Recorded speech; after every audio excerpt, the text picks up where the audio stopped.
Hey, everyone. Welcome to Locked On Lakers for Friday. Brian Kamenetsky, Andy Kamenetsky. Another marquee matchup of big men awaits the Lakers Friday night. Nikola Jokic versus Anthony Davis. Can AD do what the Lakers need to get a much-needed victory? That's next. You are Locked On Lakers, your daily Los Angeles Lakers podcast. Part of the Locked On Podcast Network, your team every day.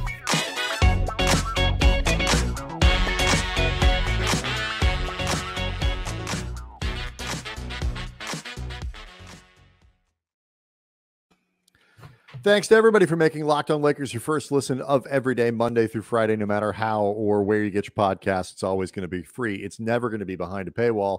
Locked On Lakers on YouTube is where you can go to get the show, generally speaking, a little bit early on non-game nights, especially.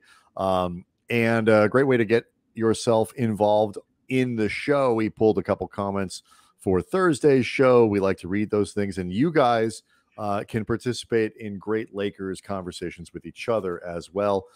Really appreciate all the support we're getting there. Do want to let you know that today's episode is brought to you by BetOnline. BetOnline has you covered this season with more props, odds, and lines than ever before. BetOnline, where the game starts. So, Andy, our friend Darius Soriano over at I keep going with 4 and Blue and Gold. That's the old place, Silver Screen and Roll, and he's got a really interesting story up about trades the Lakers might be able to make. All hypothetical stuff, but a lot of fun in there, which we're going to dive into before we're done here. But first, I love Nikola Jokic. Like, I don't know about you. He is one of my favorite athletes to watch in whatever sport they're playing. And so when you can put him together with Anthony Davis, as AD kind of goes through this, like, AD versus elite big men tour that we're on right now, I'm excited to watch this game Friday night. Set aside all the stuff about them needing to win. I like the Nuggets. I love watching Jokic. I love watching AD these days. I'm excited about this game. I'm hoping it's a good one. I mean, when you talk about this tour of elite big men and then the AD and Jokic matchup, the latest stop, it's two really unique big men that are not unique in the same way. Mm-hmm. Like, you've got Nikola Jokic, who I think when it's all said and done is going to go down as the best passing big man ever.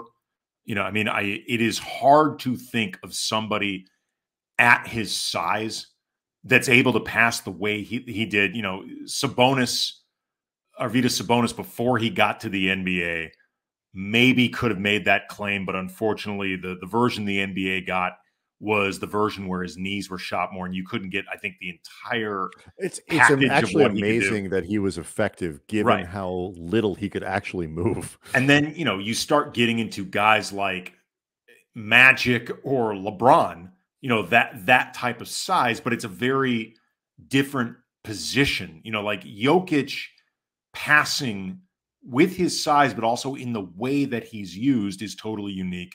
And then you get to Anthony Davis and just the unique overall skill set, and in particular, the unique versatility on defense. Mm-hmm.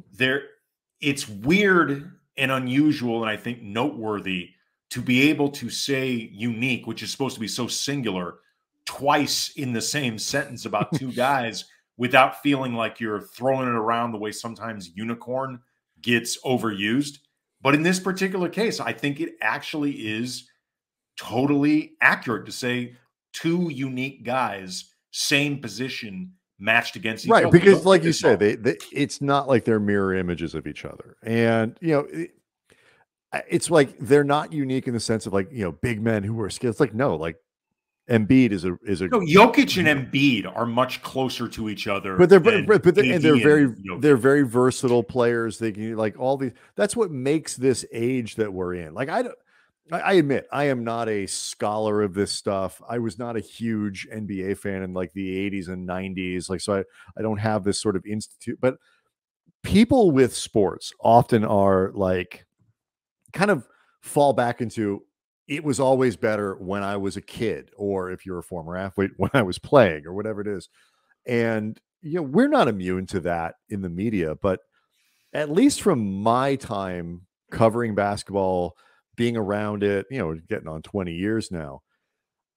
I can't think of a time where there's more depth, more talent, just like pure basketball talent and athletic talent, and players doing crazy stuff that human beings should not be able to do, like Anthony Davis has done over the last month, like Nikola Jokic has really done over the last few years.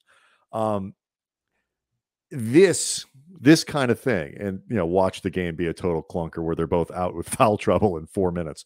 But like this sort of thing is what gets me excited about sports. I much more prefer the opportunity to marvel at people doing amazing things than I do getting angry about things like Tuesday's loss. Like I'd much rather be doing this.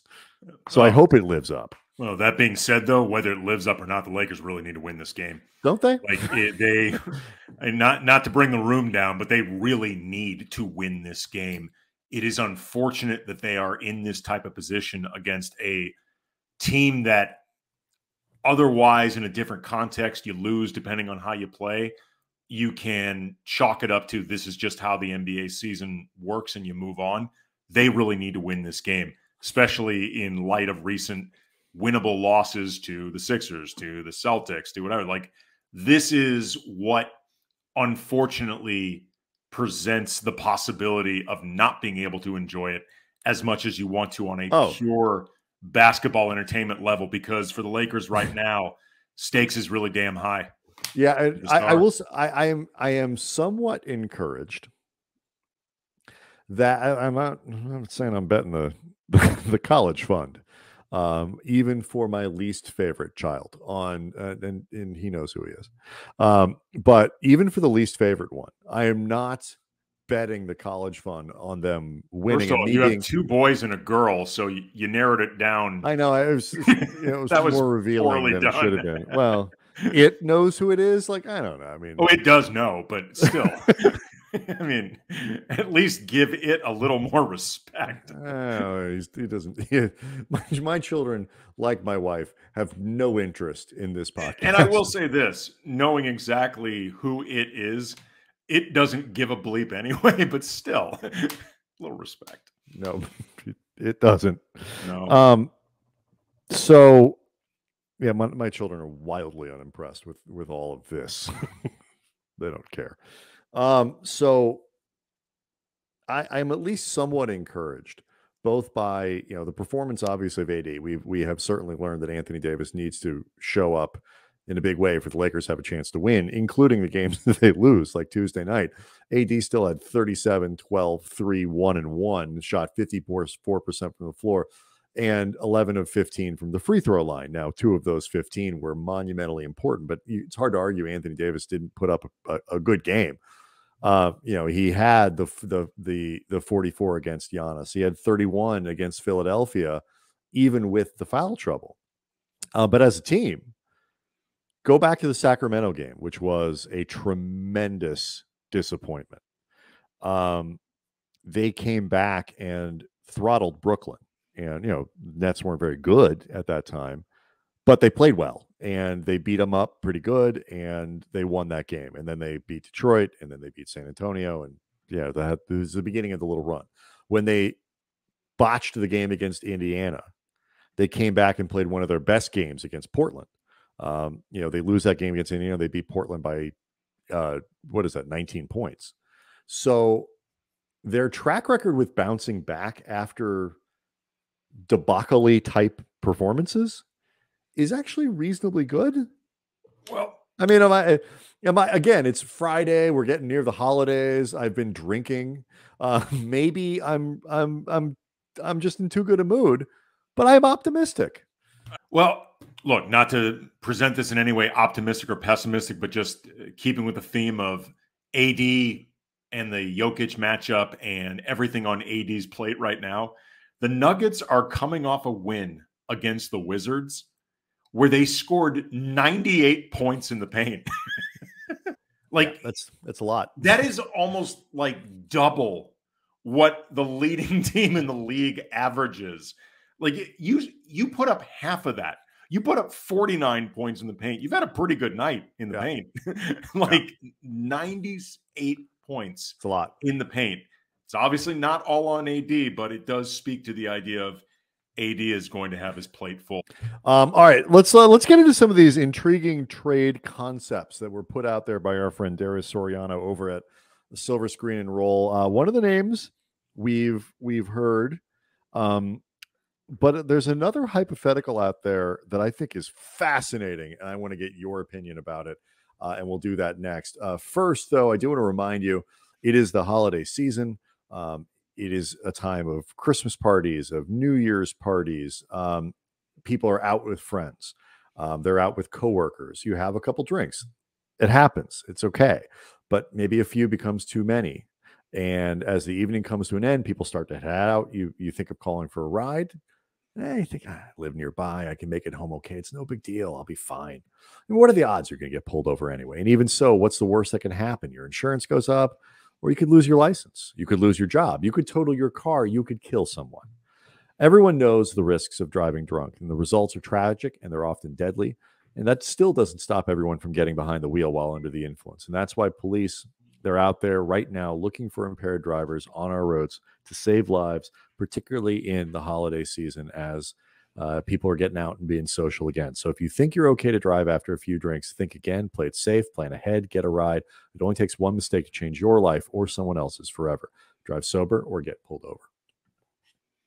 Locked On Lakers brought to you by Prize Picks. If you have not signed up for Prize Picks yet, Laker fans, you are missing out on daily fantasy made easy. Prize Picks has the best NBA DFS prop game on the market. More NBA props than any other DFS prop operator, superstar players, bench players. You can just predict 2 to 5 players and predict whether or not they will notch more or less than their Prize Picks stats projections. They offer projections on everything from NFL to women's college basketball to disc golf. You can use the award-winning app on both the App Store and Google Play. Entries can be made in 60 seconds or less, safe, fast withdrawals. Download the Prize Picks app or go to prizepicks.com to sign up, play daily fantasy sports, and first-time users can receive a 100% instant deposit match up to $100 with the promo code LOCKEDON. Again, do not forget to enter the promo code LOCKEDON at the sign up for the instant match. If you're not playing Prize Picks, you honestly don't know what you're missing.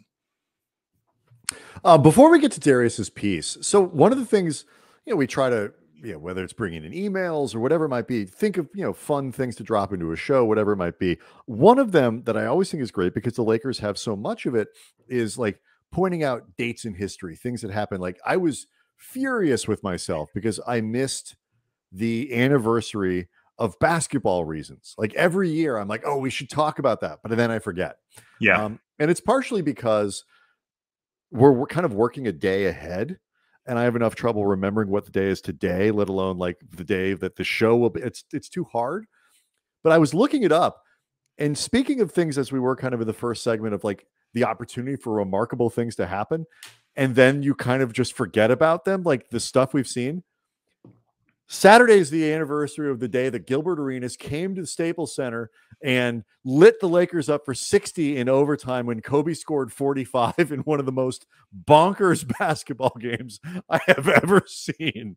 Yeah. Oh my God. And we were there. Yeah. We were there in the building, and Gilbert Arenas after that game did something that I have never seen an opposing player do before. And it's very Gilbert Arenas, but it was received well. He actually took a few bows afterwards towards some people in the stands. They may have been people that Gilbert knew, but he was without Gilbert, who knows? Right, but he was getting some cheers because the Staples crowd recognized that he had put on an incredible show for them because some of these shots that he hit were absolutely nuts. It was insane. Kobe afterwards was not pleased. It was safe to say. No, he was not. Because some of those shots were on him. And, Kobe afterwards, in a way that felt, both game recognizes game, but also a little bit. I think you're going to say, yeah, go. Consider the messenger. He was talking about how some of those shots were just ridiculous shots. He's like, like I kind think of he used the word shots, irresponsible. Bad I think shots. he used yes. Which led to Gilbert Arenas because he used to do the hibachi thing whenever he was on fire. He would call out hibachi. For a few weeks after that, when he started getting on one of those rolls, he would actually say "quality shot" in reference to Kobe calling out his shots. And Kobe got over it, and he went on to put on a few scoring performances of his own. But I looked it up. This Bryant fellow bounced back from this game pretty well. It really too, though. I mean, Kobe was, when locked in his prime, a vicious defender. Like Kobe was an incredible defender. In the 8 years, in the first few years of the 24 years before age and, some incremental injuries started making it more difficult. He started getting a little bit more into the pointing phase of defending. But, this was during a period where Kobe was still a really, really good defender. And it was just one of those nights where somebody was better than his defense. And Kobe took a lot of pride in that defense, which, again, gets back to the idea of he didn't like it. No, he was livid. It was one of my favorite things about that game. He said, look, I mean, in the grand annals of things, this was, I mean, for people, I apologize. It's Sunday is the anniversary, not Saturday, but over the weekend, and may not record another show before that. We're not going to go back on Monday and talk about this. But it's like crazy long ago. It's December 18th, 2006. It was fun to be in the building for that, man. Yeah. That it's similar to how we were in the building for, this period where Kobe would score like 50 plus, like 3 or 4 games in a row, like maybe even more than that. And it was one of those things that was it was simultaneously incredible.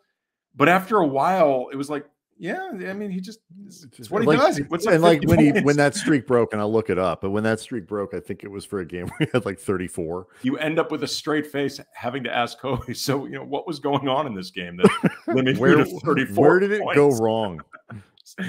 God, but I will say, I was looking up stuff, and like one of the things that came up in December was like Wilt Chamberlain's like 7th 50-point game in a row. I was like, it's pretty good. But didn't he have a season where he averaged 50 or something? Yes, he did. Yes, he did. He also had a season where he led the league in assists just because he felt like it. He was good. Yeah, he was. Quality player, quality shot.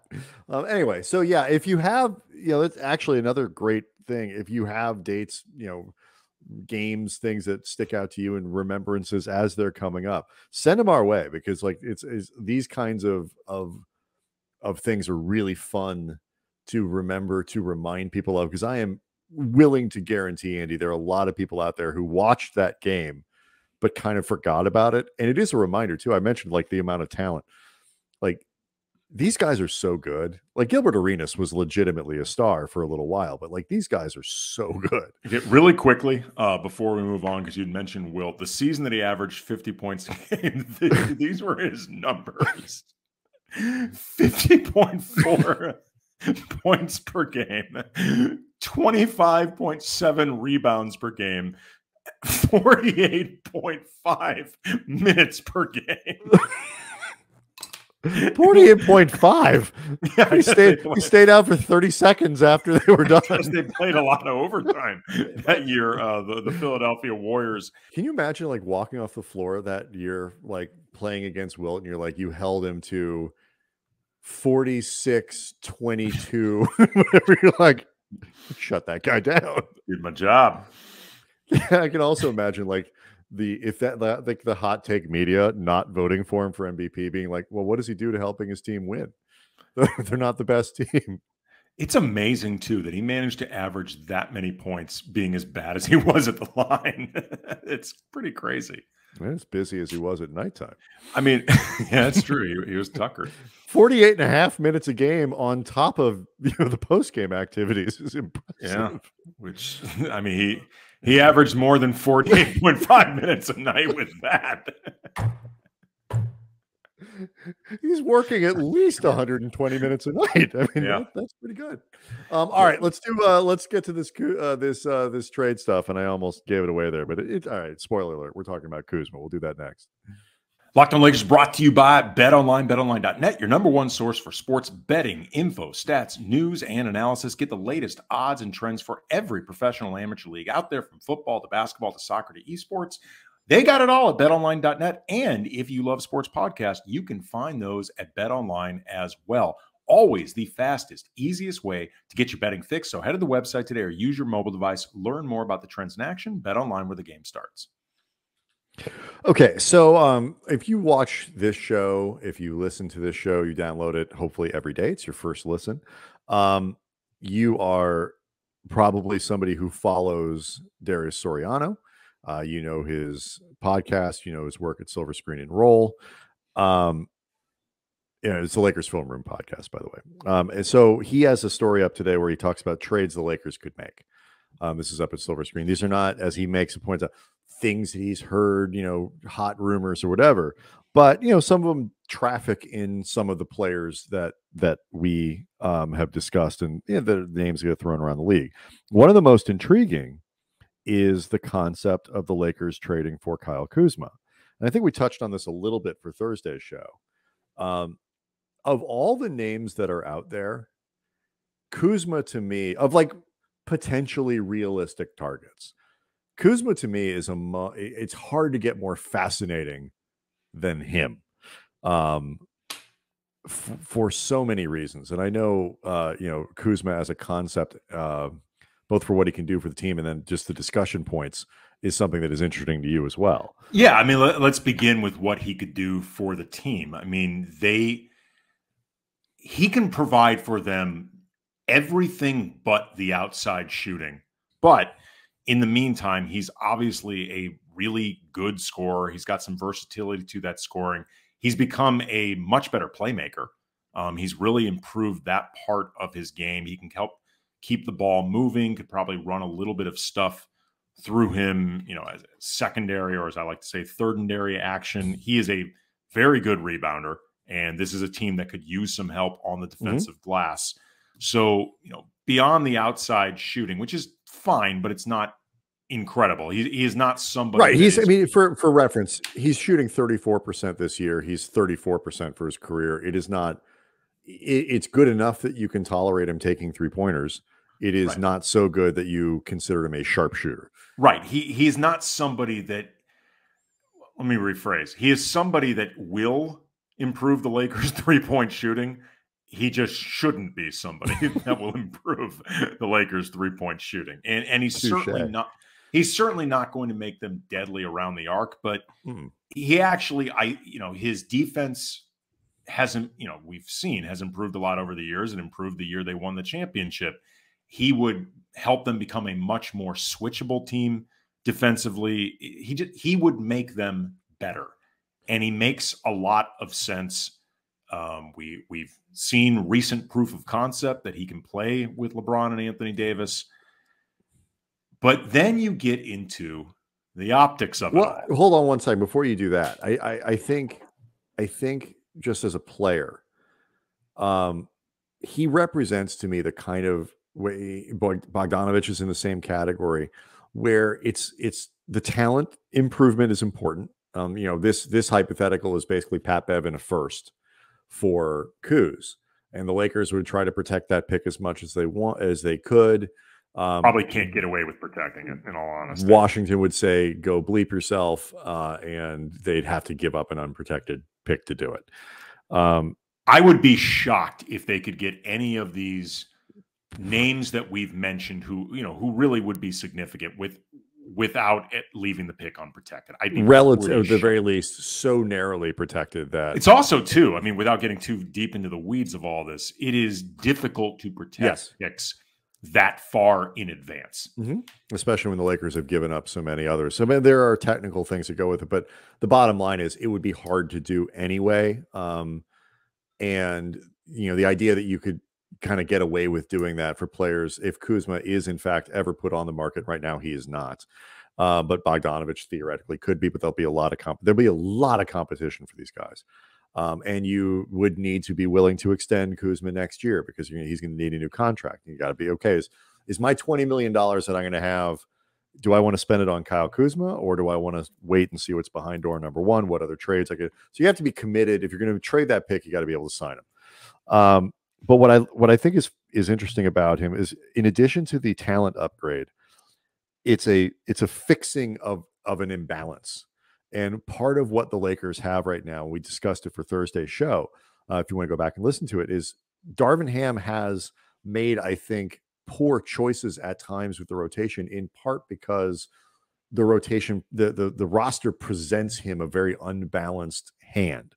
Somebody like Kuzma, especially if you swap out Beverly, solves a lot of those problems. It puts it puts a rotation much more in line. It makes a lot more sense for a guy who is credible defensively, can score 20 points a night, can do all. Be hard to do better for a pick. I mean, unprotected or otherwise, it'd be very hard to do better. So yeah, I just wanted to put that point in there. But you're right, the optics on a Kuzma deal are amazeballs.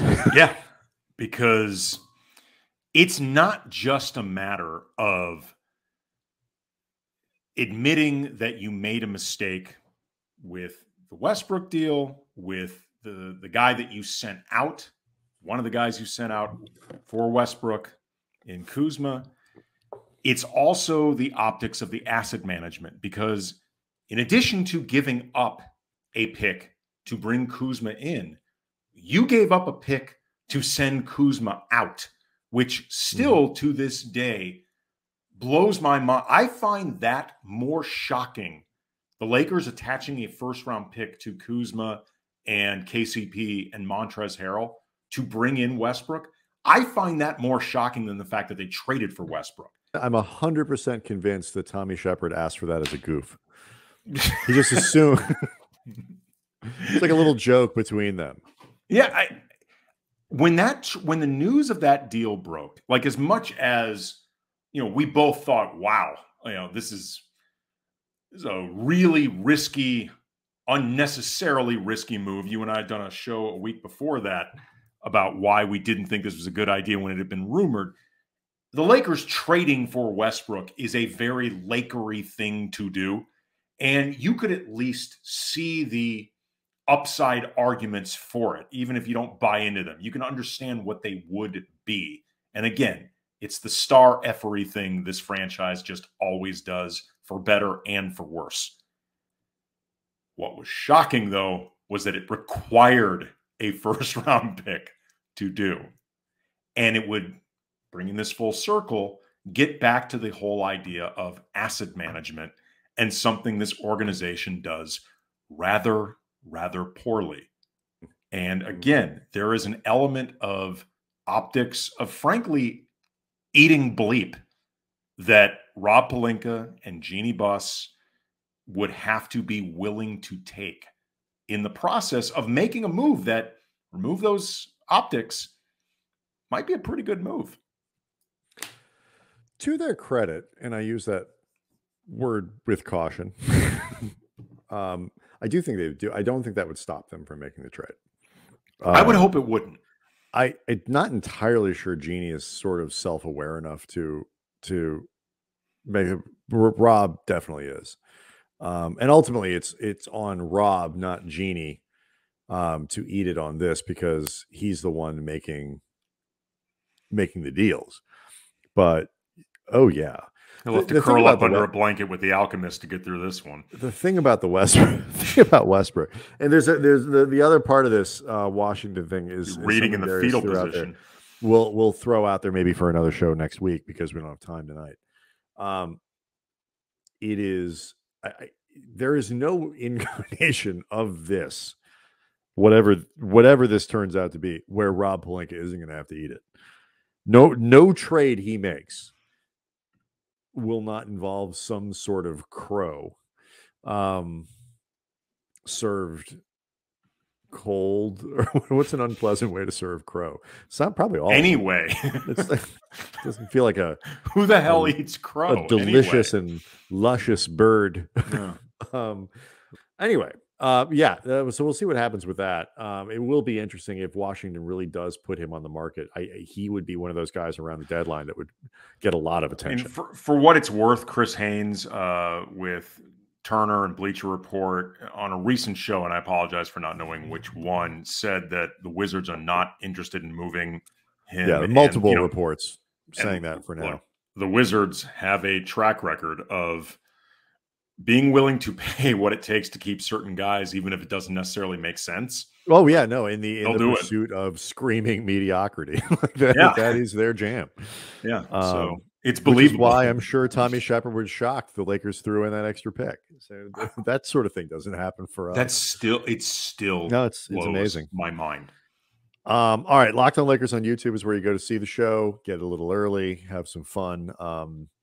And participating in things. We loved your comments after the Boston game. A lot of anger.